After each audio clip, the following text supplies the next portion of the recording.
Next thing we're going to talk about today is the substrate that your leopard gecko is going to go on. What substrate? Well, we reptile people like to call the bedding in the aquarium substrate. Sounds a little bit more fancy and high-tech. What we're just talking about here, though, is bedding. Okay. Now, there's a couple different beddings that I recommend. I recommend, like, say, a Douglas fir bark or a large wood chip bark. Okay, something big enough the leopard gecko can't eat it. Or I'm going to recommend the coco fiber, which is basically a shredded coconut husk. Okay, comes in a brick usually, runs around $3 to $4, very inexpensive. This is going to expand out and more than enough to do your 15-gallon tank. You soak it in warm water, let it sit for a half an hour.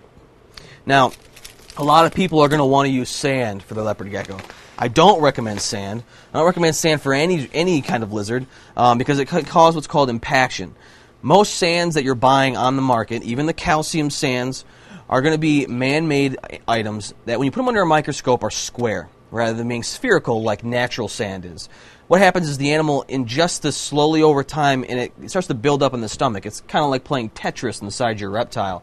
Eventually it causes what's called impaction. They can't properly use the bathroom and they eventually die. So now this sort of thing, sometimes people will tell you, oh, I've never had a problem, I've kept my leopard gecko on sand forever. Well, it's always a risk. And for me, my pet, something that I love, I don't want to take that risk. So I'd much prefer not to use sand, and I'd much prefer if most people out there didn't as well.